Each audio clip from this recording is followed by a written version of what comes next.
Very good. Make sure that it's coming in. Better mute my phone. That would be good. Phoenix. Sweet. Window. Yeah. Welcome, Kathy. Nunick? Kathy Nunick? Kathy Nunick. She's here. Where did the Cubics go? She's so dependable. See at the bottom? Just click the icon at the bottom. That's what I did. There you go. Very good. Hugh, what's up, brother? Okay. All right, let's get going. Let's do this. This is gonna be fun. It's gonna be. Warning, the Catholic Wow. Man Show is about to begin. If you're looking for a dull, feel-good religion, or clap your hands, sit around the campfire kumbaya, you've come to the wrong place. We are dealing with toxic levels of authentic masculinity. I would say good luck, but luck is for pagans.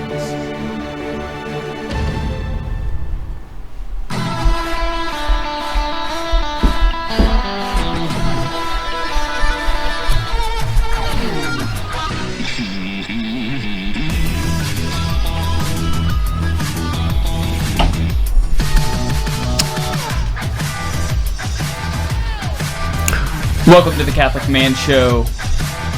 We're on the Lord's team, the winning side, so raise your glass.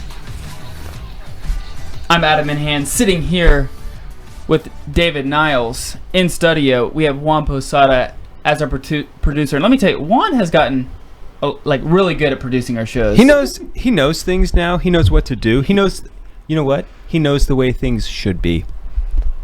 Huh. We're going to talk about that How foreshadowing of you. actually later in the episode, the way things ought to be. Ought to be? Mm-hmm. How interesting. What about how your attire today? Is this what it ought to be? What do you mean? Nothing. Never mind. Yeah. Disregard. I'm not sure what you're talking about. Yeah. I apologize. I wear this hat all the time. You wear that sombrero all the time. Yeah. That's something you do. That's something about you. Yeah. Very interesting. Well, I'm glad you're here. Thank you. I'm glad to be here.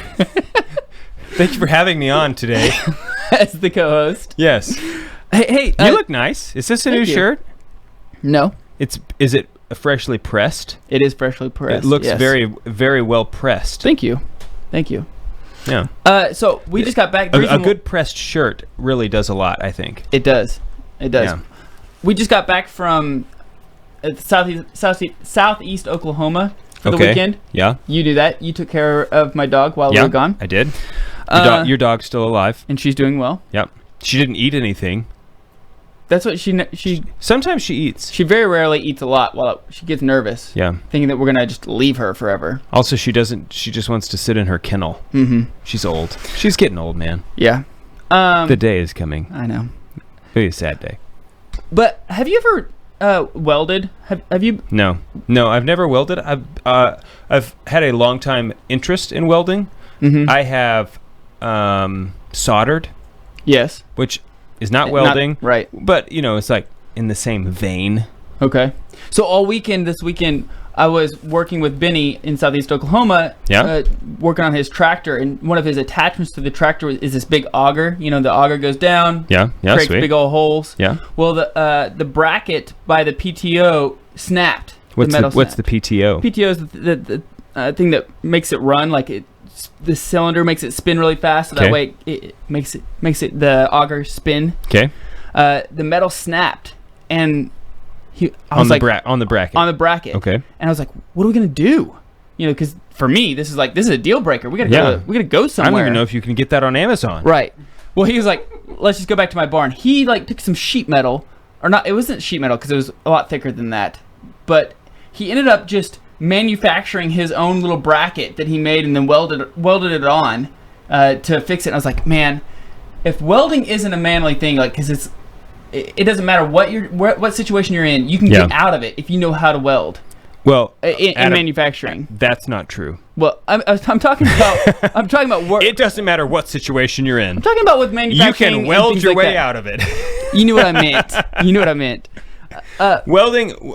Yeah, it opens. It's like a new world. You know, you can just You think- you you think- can make stuff, you can fix stuff. I really want to learn how to do this. Me too.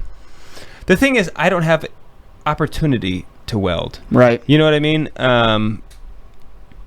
He has a whole welding trailer that he has. He has a welding trailer. That's Yes, awesome. It's so cool because he can hitch it on the back of his truck and take it anywhere he wants. Also, you know, there's arc welding, and then there's butane torch welding. Or Right. Is it butane? I think it's butane. I think you can use a butane torch to weld, but Or maybe there's torch propane. welding, and Right. then He has all of that on his trailer. yeah.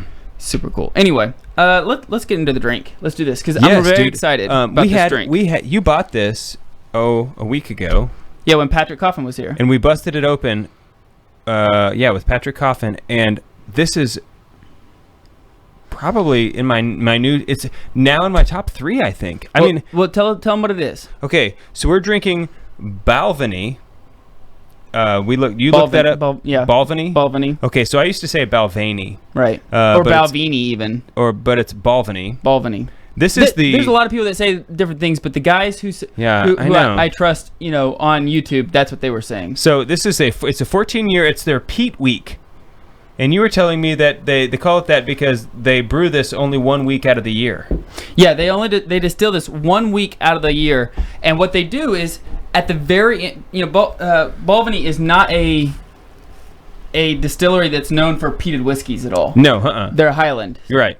So they have a lot more of the fruity, honey, oat type of taste. Super to 'em. smooth, super Right, but easygoing. Yeah. at the last week before they do all of their maintenance on their stills, they do a peated whiskey, and it's this.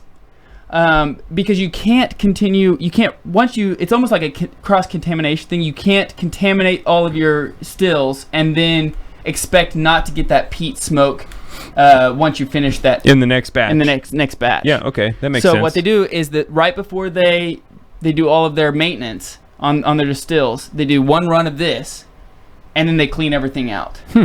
And so this is the 2003. Is it 2003? I believe it is. Yeah, the 2003 version. I think they started in 2002. 2003 was the first one open to the public.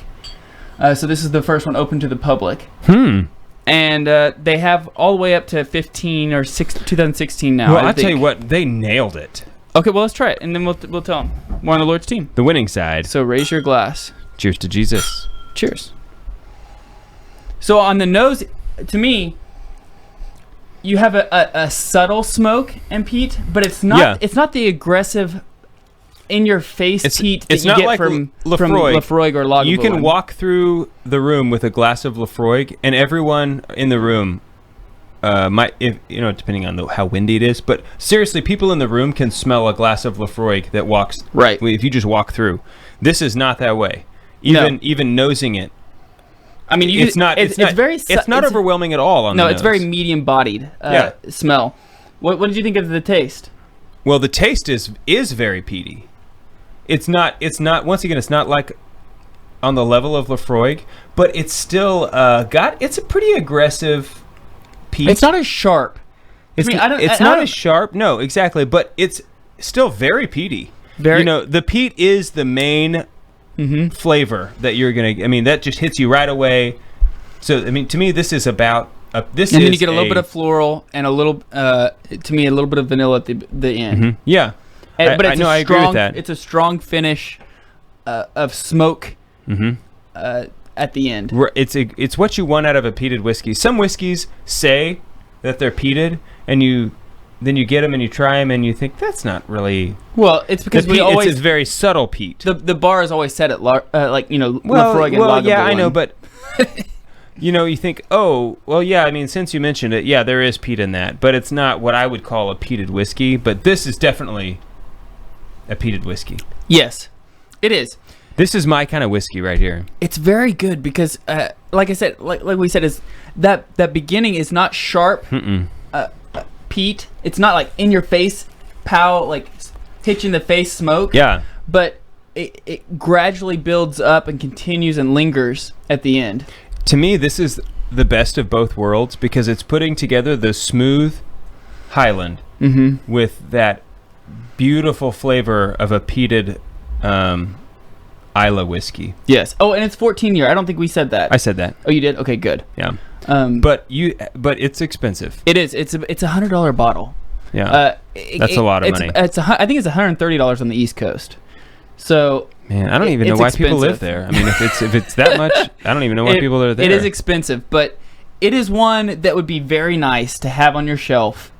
It would be to break out on special occasions. Sure. Yeah. Especially with people who like Lafroig, Lagavulins, like peated whiskeys. Yeah. Because everybody doesn't think of Balvenie as a peated whiskey. No, I don't think anybody thinks of it that way. It's a very cool surprise to bring it out. You know what? This would be a good baby bottle for us.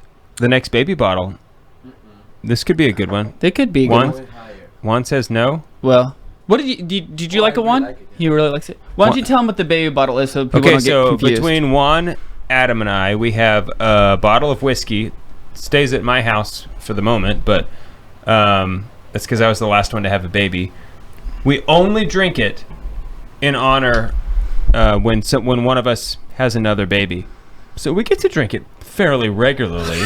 between the three of us. The posadas will celebrate the next baby. Oh no, it'll be you. Yes. But then closely followed by the posadas. 2 weeks later. Yeah, you're right. You're right.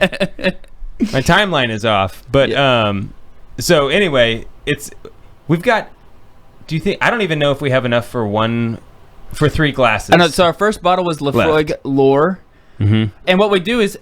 First was Macallan 12. Macallan 12? Lore, Oh. Okay, well, that could be. But anyway, the one we have now is the Lore. And what we do is we Sharpie where we end, and write the name of the baby on there, so that way we can see at the very end, like, here's where it was for Mary, here's where it was for Anna, here's where it was for John Paul II. You know, so it's kind of cool to look back on. It's a good idea, I think. It is a good idea. Yeah. It's a cool, keepsake memory. Sure. It's sort of like the dad version of, you mark the door frame with how tall your kids are. It's the dad version of knowing how tall you're getting. I like it. Are you going to wear that through the whole episode? I don't know. Okay. Well, it's very hard to concentrate with that on your head. So you may. Maybe. When we get back, we're going to jump into the gear. We're on the Lord's team. The winning side. So raise your glass.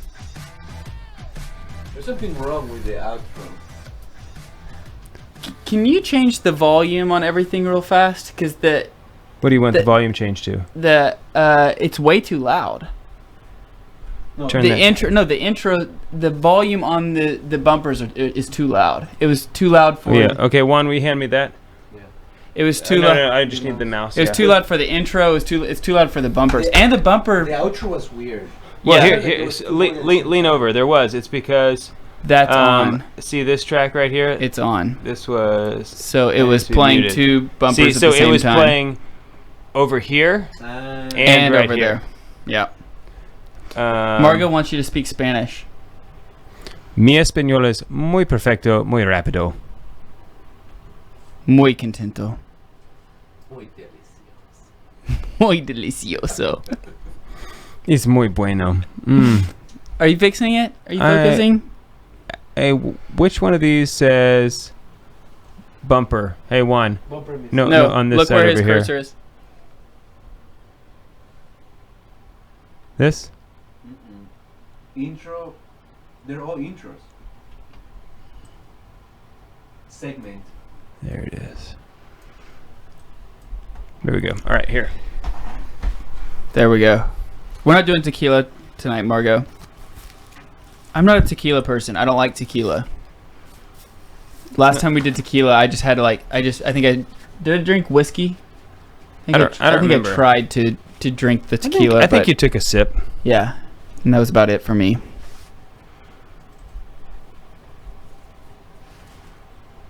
All right. I don't even like margaritas that much. There's a. Me neither. You don't either? No. Your wife makes margaritas all the time. We just talked about this today, but it's not because it's just because people from Venezuela, Colombia don't like stuff from Mexico. Southern of Mexico, nobody drinks tequila. It's rum. Nobody. Mostly rum. Yeah. Whiskey, scotch, but David offered a margarita to my mom today, and she did the exact face I would have done. She's like, Yeah. It's like who doesn't like a margarita? We're not It's gonna like do that. turning down a mimosa. No, it's not. It kind of is. If it's in the afternoon and you turn down a margarita, no. a handmade, freshly squeezed margarita, you can't turn that down. Moving on. Watch me. You would turn it down? Yeah. You don't like margaritas? No. I literally just said I don't really like one margaritas. thing to not like tequila. It's another thing to not like margaritas. I don't really like margaritas. Why? Is Because it the it had lime? both. You don't like lime? Or, well, I just don't like lime, the acidity, the acidic part What about of... a frozen margarita?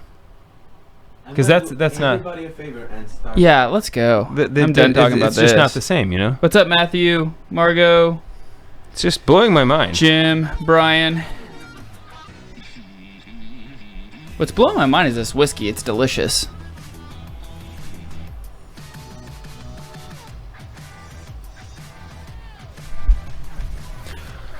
Welcome back to the Catholic Man Show. I'm David Niles. Here with Adam Minahan. Juan Posada's here in the gallery.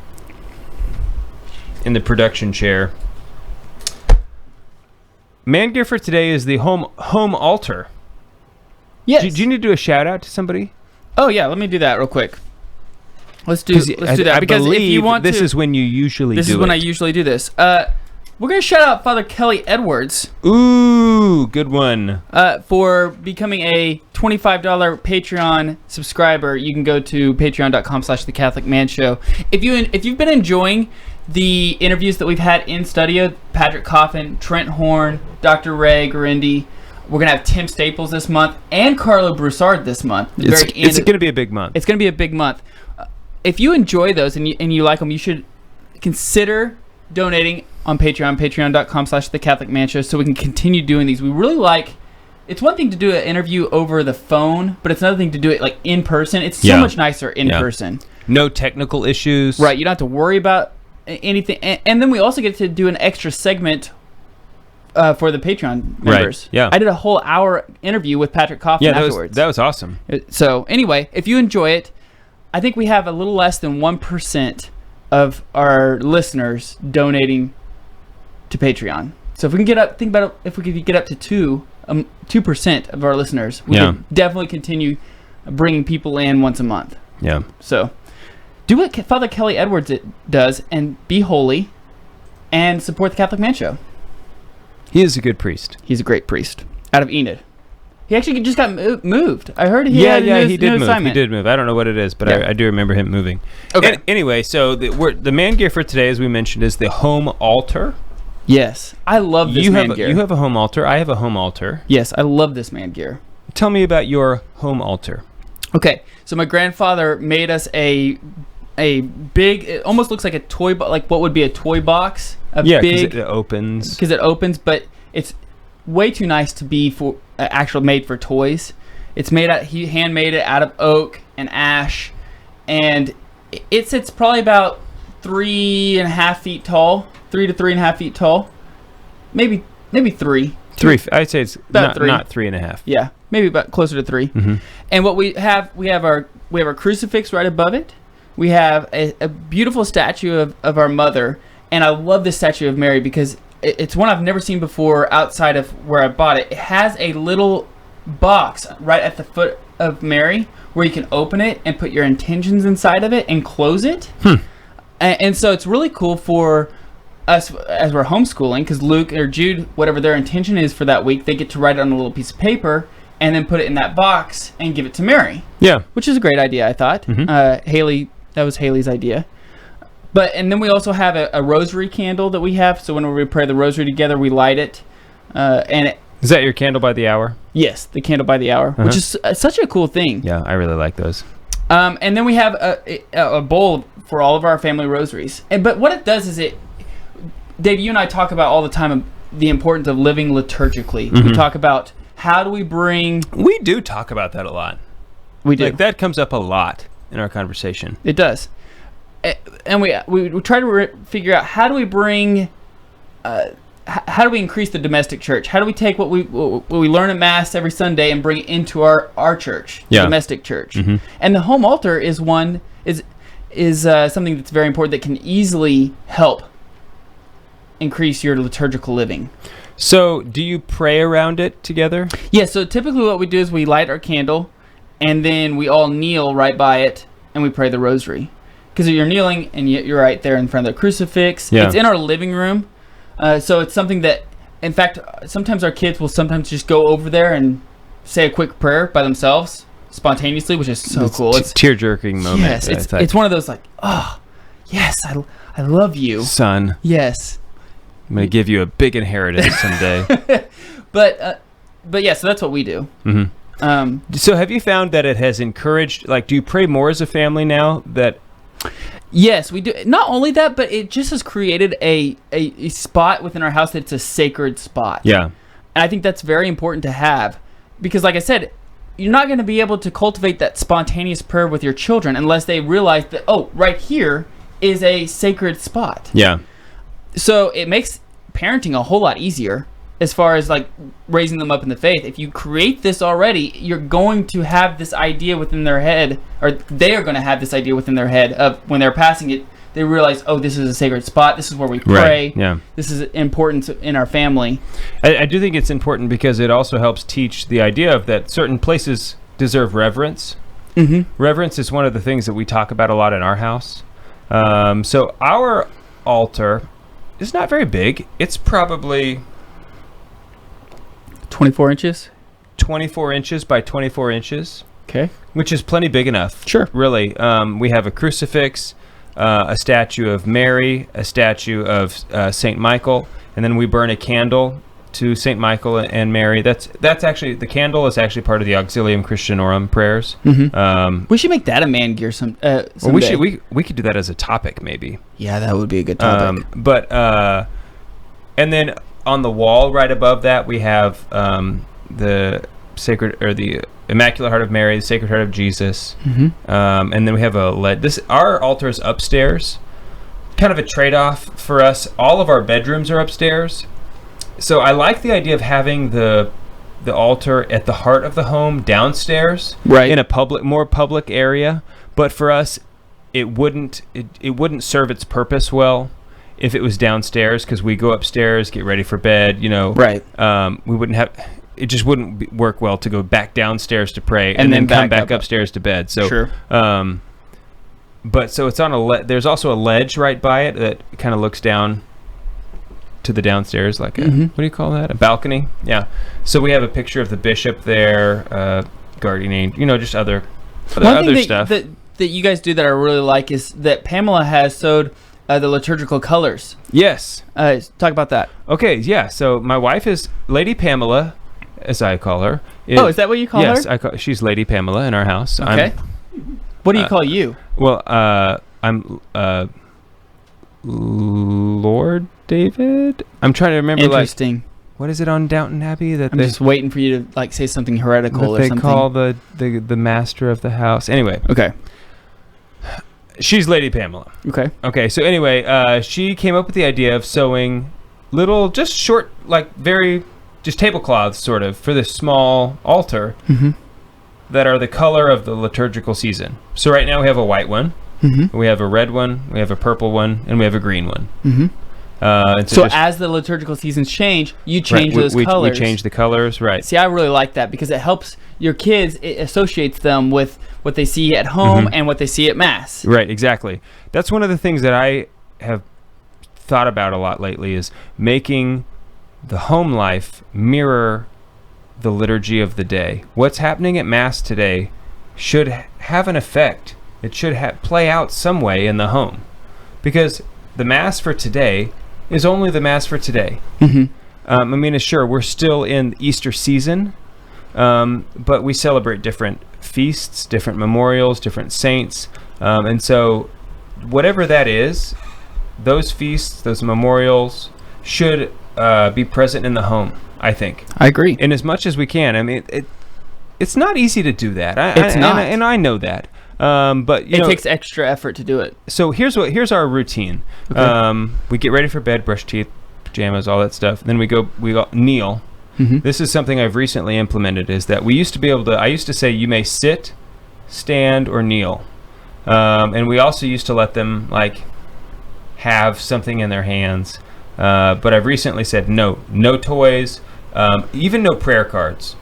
The prayer cards, there was just another toy. It was, I mean, you know, everybody's kids are different, but ours were like just totally distracted, just looking at it, playing with it, poking their sister, whatever. Right. So I said, nothing in your hand. Your hands are folded. They're empty.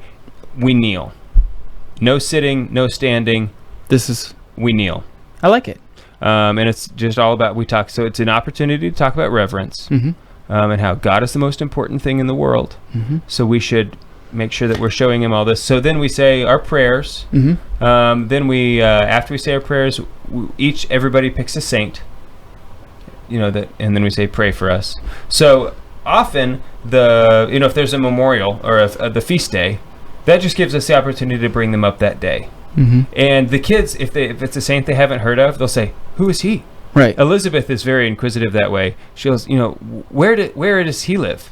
And it's like, well, he lives in heaven. No. Where does he live? Right. Where did he live? And that's what she means. Like, where was he? And so, like, she wants to know what country was he from, that kind of stuff. That's cool. Yeah. So, we'll talk about him for a second. And anyway, I think it just goes back to, I've said this before on the show, but what you do at home reflects how they behave in Mass. So they don't learn what to do in Mass, but they learn how to do it at the home and then exercise it at Mass. Yeah. And so that's a good opportunity for you to teach them, here's what we do. You teach them reverence, you teach them how to kneel, you teach them how to pray, and they're going to carry that into Mass.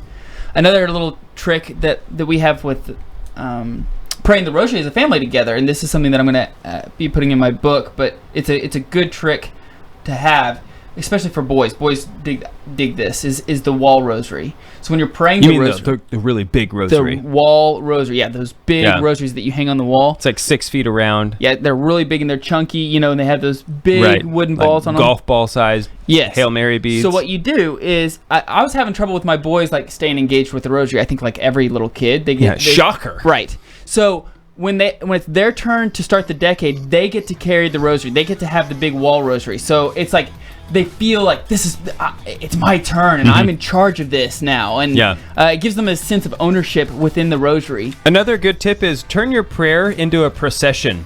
If you're processing around the house, way more fun for kids. Yeah, that is cool. Yeah. Okay, we'll get back and we'll jump into the topic. We're on the Lord's team. The winning side. So raise your glass.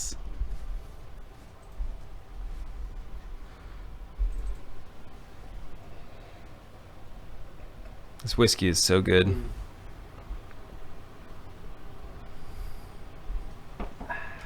Indeed. Oh man, the Wyatts are in urgent care because Carly. What? Yeah, Carly is doing something with it. She says, and Carly is to thank for all the badges. What does that mean? I'm not really sure what that means, other than Megan, what do you mean? What do you mean by that? That is a little confusing.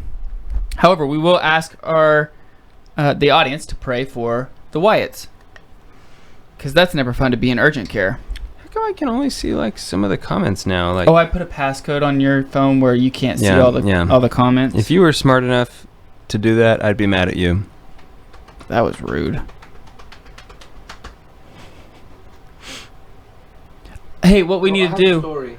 Okay, hold on. Juan, why don't you come over here and you can tell your story? While he's coming over here, we take a picture of your home altar and I'll take a picture of mine, so that way we can add it in our show notes. Okay. I'll put one too. I have an altar too. Oh yeah, and Juan, you take yours too. Where's yours, Juan? In my bed. Oh, yours is in your room. His is epic. His is a huge crucifix. Yeah, I know. He bought it at our silent auction. Right.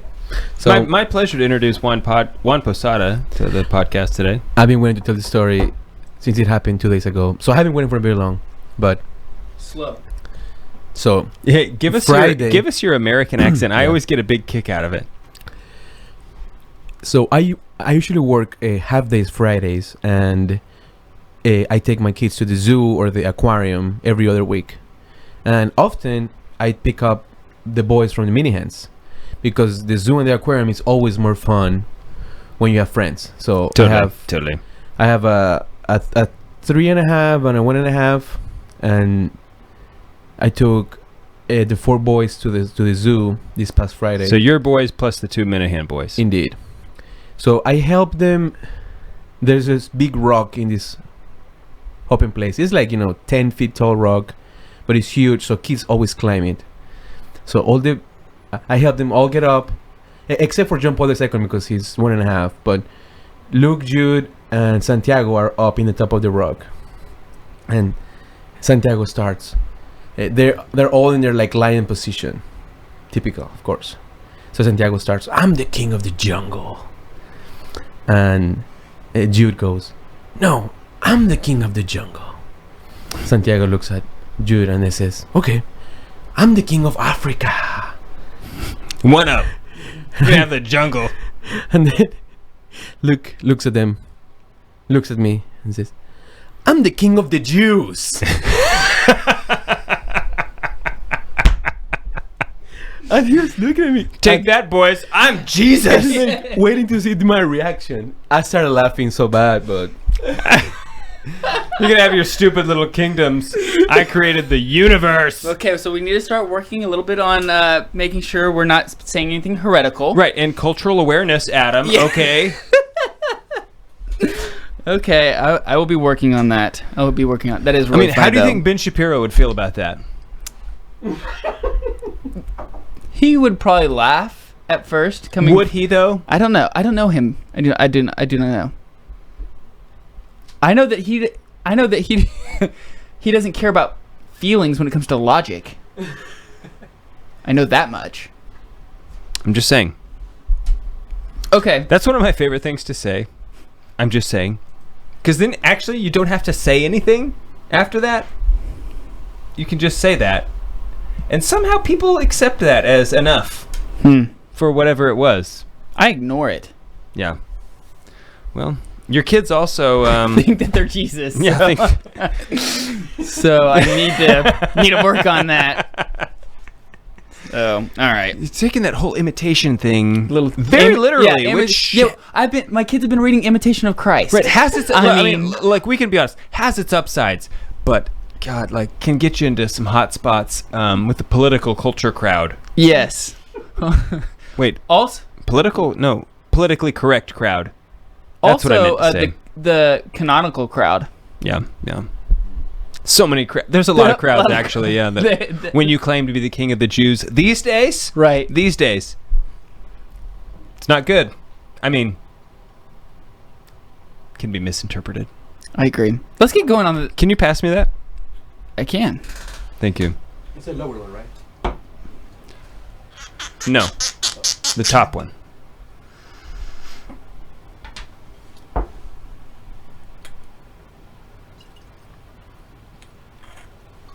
Muchas gracias, mi amigo. De nada.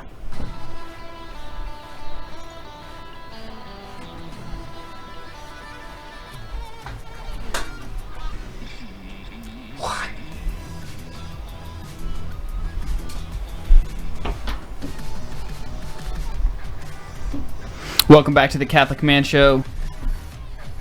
The dram this evening is a delicious Balvenie 14-year. I'm just loving it so much.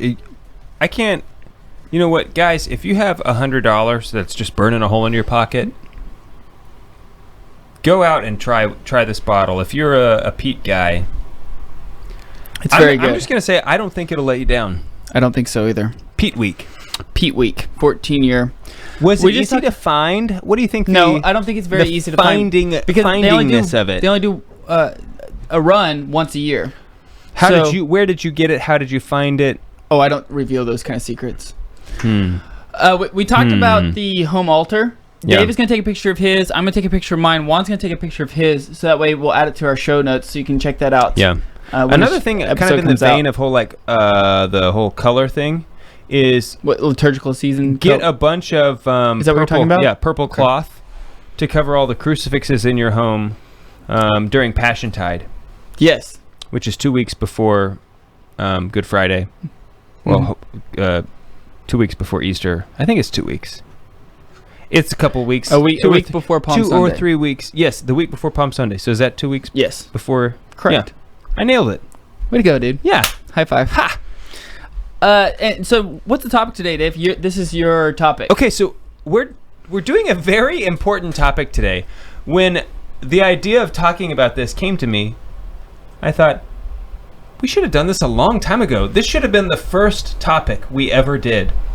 We do that all the time, though. It's like, oh, we should have done this topic. We think, oh, we're not chronological in our topics by any means. Well, here's what happens to me a lot is I think, I can't believe we've not done that yet. Right. But this one should have been the first, because we've covered all these episodes. We've done all these episodes covering virtue and talking all about this virtue, what it means, how to live it. But we've never said, why even live a virtuous life at all? Why do it in the first place? Why not just pursue a life of pleasure, and happiness, and, quote unquote, happiness? Mm-hmm. Why not just pursue whatever you want? Just go after what your wants. Forget about the whole arduous virtue thing. We've never said why you should do that in the first place. So that's what we're going to talk about tonight? That's what I want to talk about today is why a man should even pursue what Aristotle calls the good life.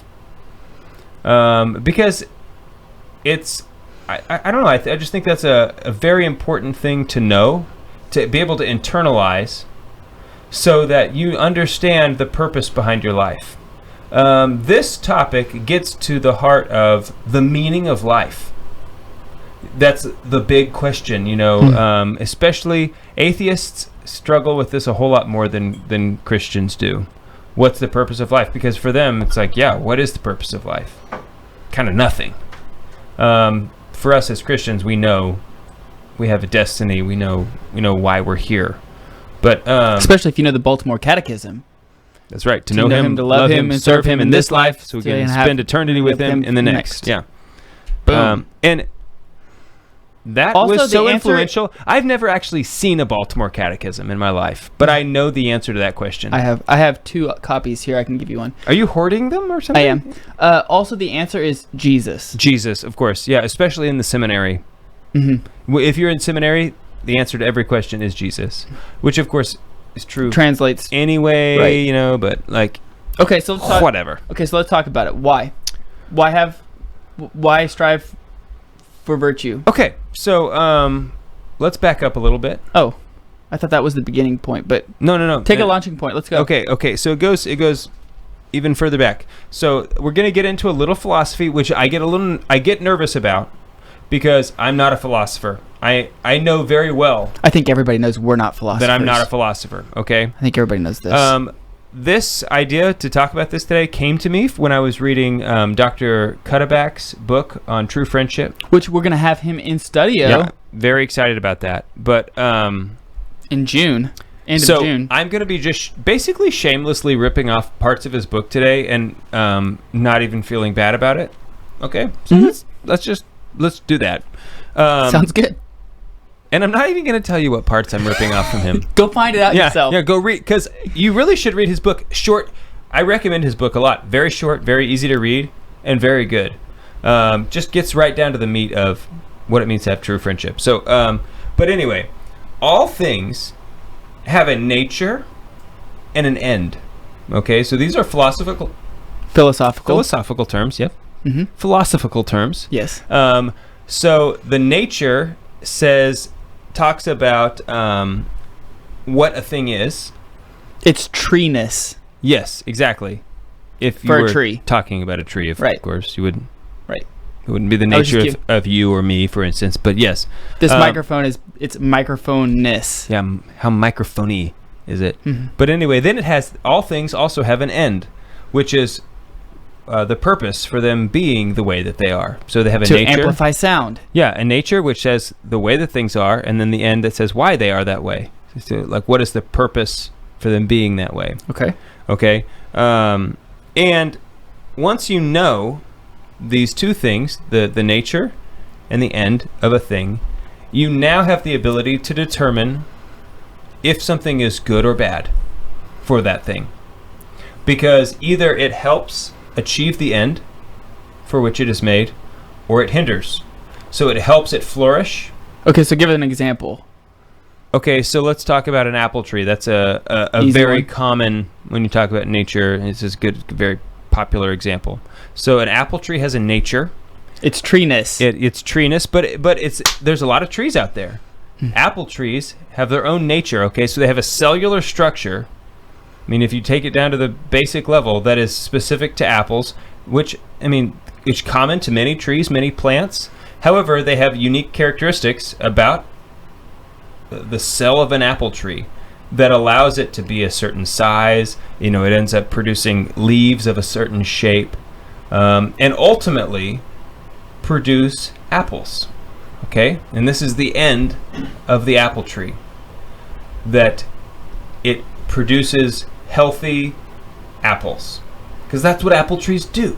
Okay, so now that we know the nature and the end of the apple tree, we can say if something is good or bad. So if you chop it down, that is bad for the apple tree, because chopping it down prevents it from making apples, prevents it from flourishing. Also, if you throw axes at the trunk, that is not good for the tree. Even if they are throwing axes. Even if they are throwing axes. Not even full-size axes. Correct. That is not good for the tree. And if your wife tells you that before you do it, and you still do it and anyway. you do it anyway, it still is bad for the tree. Yes. I'm so sorry, Haley. Anyway, go ahead. Even if it's a big tree. Even if it's a big tree, you think it could take it. It can't. No, trees aren't that tough, actually. Okay. So anyway, we can now, you determine whether something is good or bad. Mm-hmm. Based on if it helps the thing flourish or if it prevents it from flourishing. Okay? So, if that's the case, and this is the case for all things, so then the question is, what is man's nature? Adam, what is man's nature? Or body-soul composites. Right, exactly. So we're not like the animals. Because for a dog, for instance, what is good for a dog? Basically, it's just what's healthy. What makes the dog healthier. Mm-hmm. But that's not really the case for the human person, because we're not just a body. We have this soul aspect to us. So even atheists know this, that there's more to us than a body. And materialists might not admit this, but they all know it deep down, because if you ask them, what do you want someone to say about you at your funeral? Do you want them just to say, yeah, he was real healthy, he lived a very healthy life, he was very rich? And if that's all that people say about you, is that what you want? They're going to say no. I want people to talk about how I was a good person. Oh, you do? Okay, well, that has nothing to do with your physical characteristics. That has to do with something else. That has to do with the soul. Something internal. It's more than just, yep, he had great hair, he washed all the time, he achieved physical success, wealth, all the, physical things. So, but everybody wants to be remembered, everybody wants to be eulogized as a good person, talk about their virtue, talk about the way that they helped other people. These are all powers of the soul. These have nothing to do with your fingers and your arms, your legs. You know what I'm saying? So that's just a very important thing that everybody knows, everybody agrees with, no matter what you claim. So an atheist would say there's no soul. We're just electric meat. But deep down, they actually don't believe that. So this is important because we all, I think, have an internal... We know we have a soul, whether we admit it or not. Okay, so then the end. What is the end of the human person? As Catholics, we believe, as we mentioned already, we know him, love him in this life so that we can spend eternity with him in the life to come. Okay, that is our end. Our end is heaven. So the question is, how do you get there?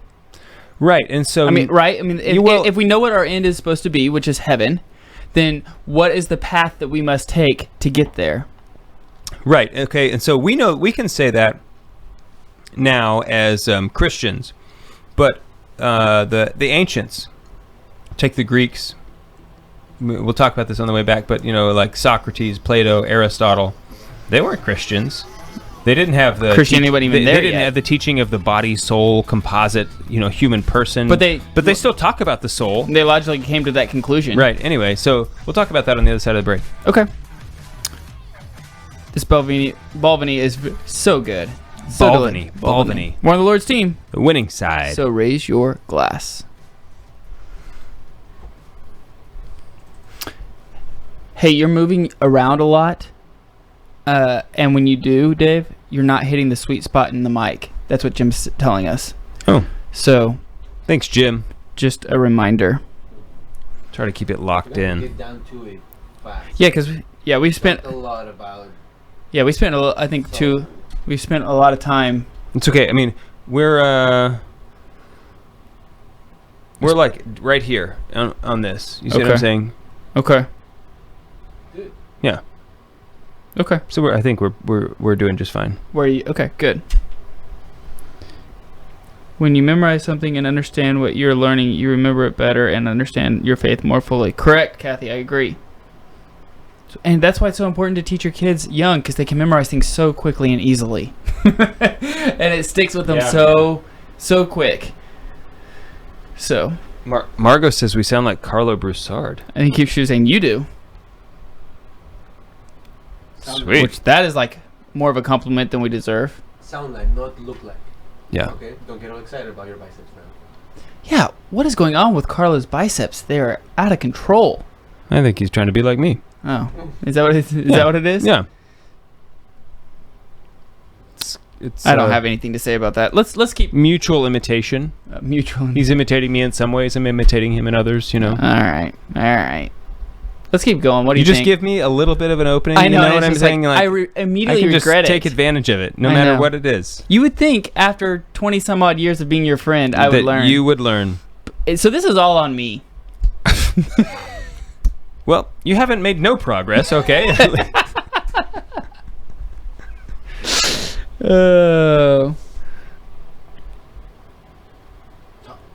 Yes.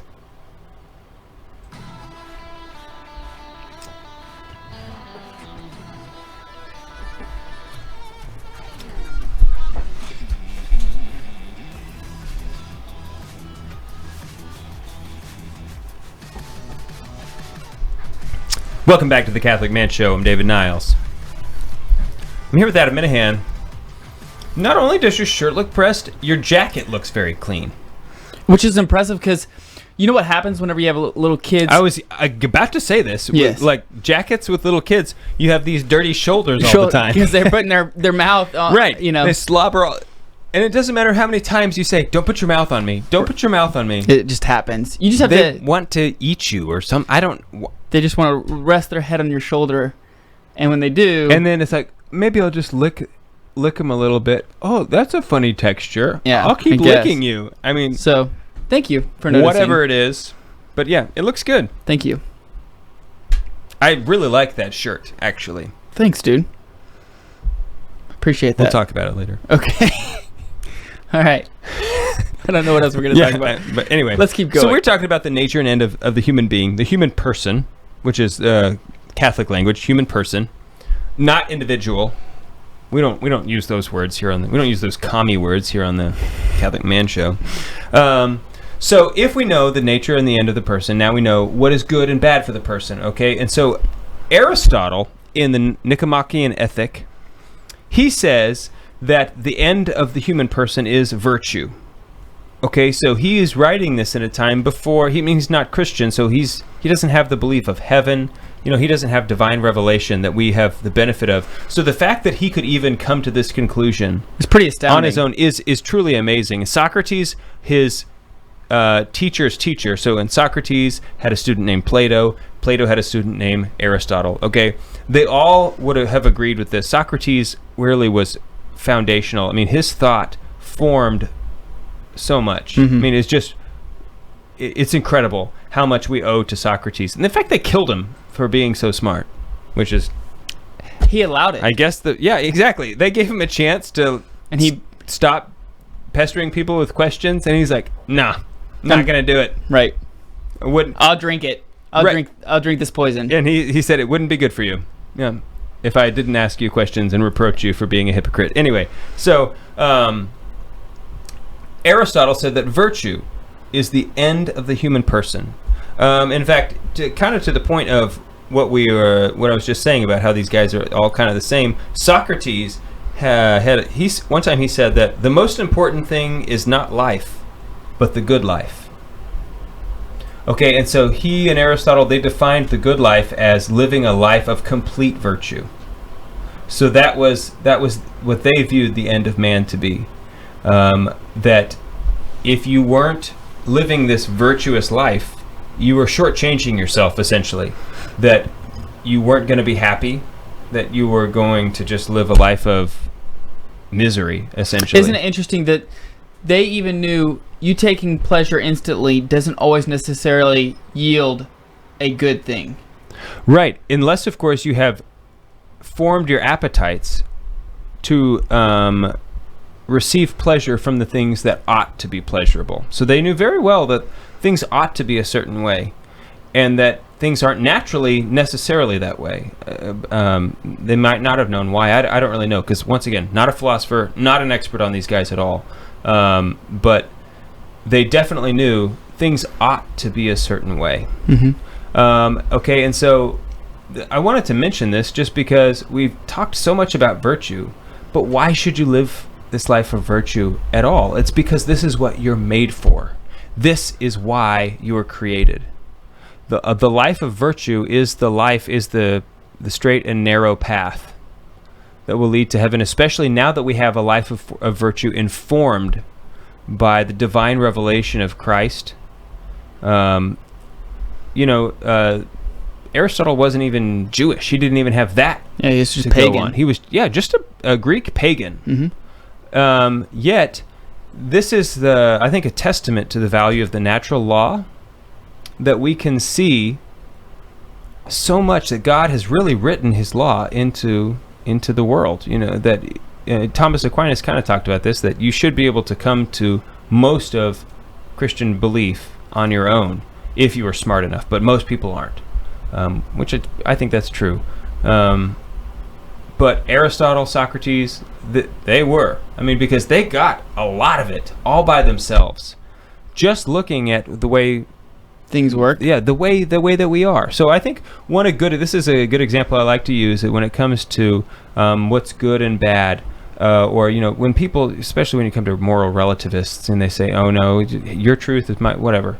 I like to tell people, okay, well, I'm going to start tasting all my food with my eyes. I'm going to do that. I'm just going to take my meat, my steak, medium rare, put that bloody meat right in my eyeball, and I'm going to start tasting it all that way, because that's just what I want to do. That's how I identify. I identify as an eyeball taster now, and people are going to say, no, you shouldn't do that. That's not good for you. It's not good for your eyes. Oh, well, it's maybe not good for your eyes, but who are you to say it's not good for my eyes? It's like, well, because that's not what your eyes are for. Okay, your eyes have a nature and they have an end, and it has nothing to do with tasting food. Okay, the funny thing is that everybody knows this. Your ears are for hearing, your eyes are for seeing, your nose is for smelling, your mouth is for tasting, your skin is for feeling, and all these other things. But all of a sudden it gets to your reproductive organs, and people throw all of that logic right out the window, and you say, it looks like I can do whatever I want with this. What is this? And so it's like, no, guys, I shouldn't have to tell you this, but a penis is for a vagina. Right. That is like I shouldn't have to say that out loud, but you do. It's terribly sad. This is not much to do with the life of virtue that we're talking about today. Yeah, but you're all over the place today. But it does have to do with like the nature and the end of the human person. I think that is just a testament to how lost the culture is, and just the common thinking. That people have lost. They don't even realize they can't. They're so confused that they don't even know what their bodies are for, what they're made. Do you know what I'm saying? So once you found out, what you're made for, how has that changed you? Yeah. Okay. So in college, drifted away from the faith, just like you did. And then we moved in together after college, and we both kind of came back to the faith together, which is just thank God that we were that we did that. And I can remember getting to the point, having this revelation where I all of a sudden wished I could go back and relive college again so that I could fix everything. Because I said, wow, I'm not doing all of these things I used to do that I used to think made me so happy. And I'm so much happier for not doing them. Have you ever had a moment like that? Oh, without a doubt.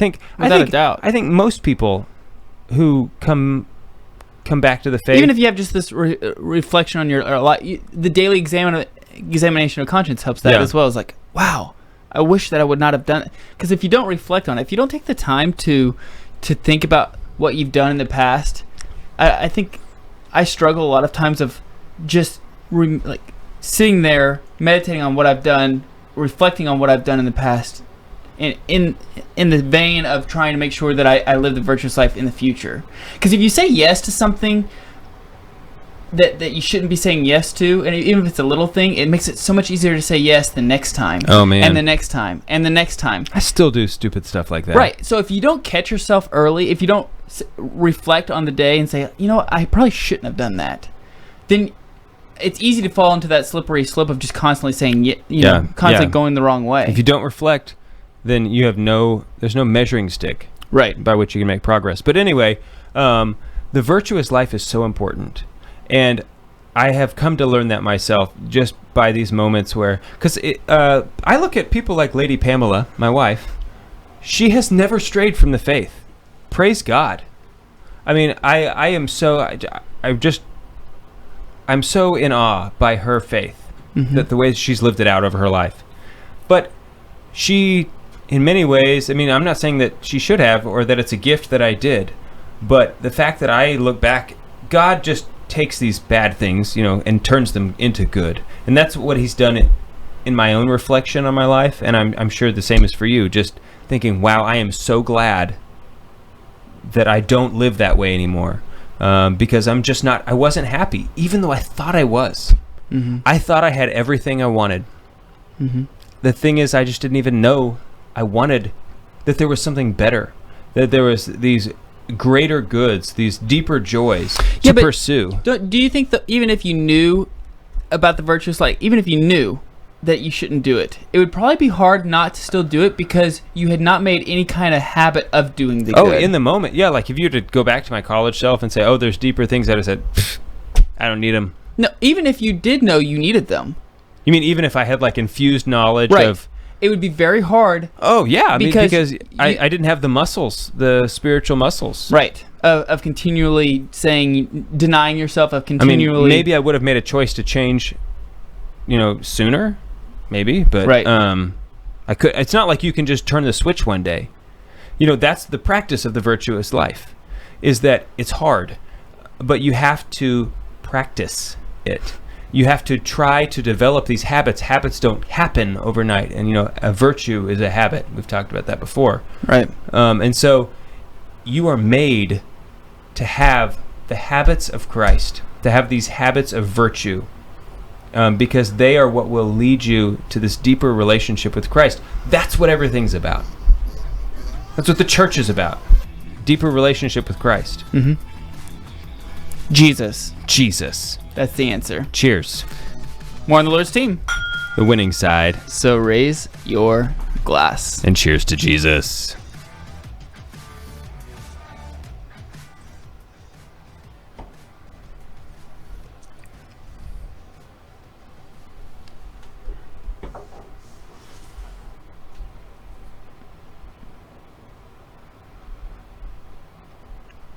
Jim said, mature content warning.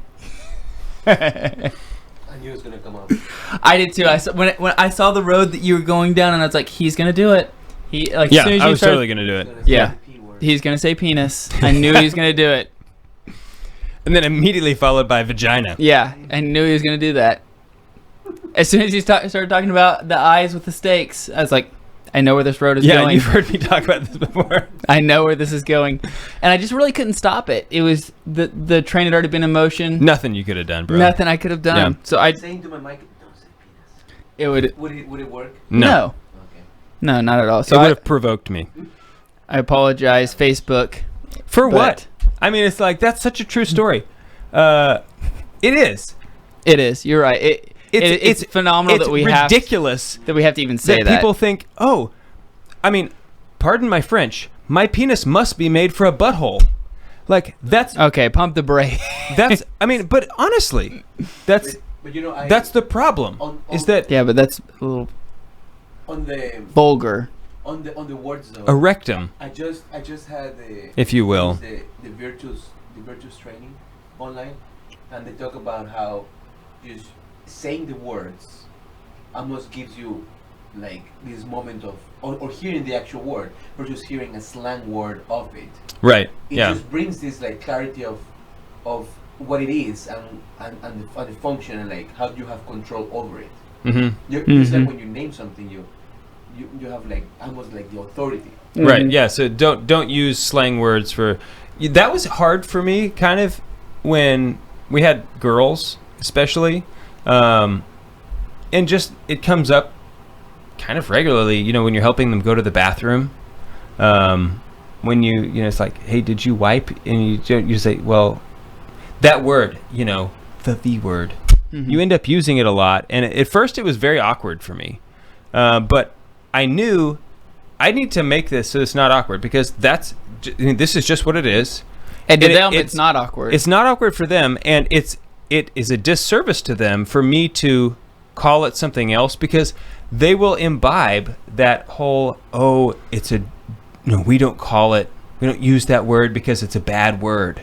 It's not a bad word. right. You know, like, just shoulder, nobody freaks out when you use the word shoulder. You know, why do people freak out when you say vagina? Because it's more intimate. It's a more intimate, it's a different body part. I get that it has different purposes, but that's what it's called. Right. You know, and as long as you're speaking well of the thing, it shouldn't be scandalous. I don't know. It's just, it's culturally, it's a thing. What do you do? Right. But you got little kids, and so you want to teach them the good things. Right. Yeah. Yeah. I think that's all I have to say. Your awkward meter is high, isn't it? Yeah, I'm about ready. About ready to be done. Hit the button one. Hit the button before he says something else. Hasta luego. Hasta luego.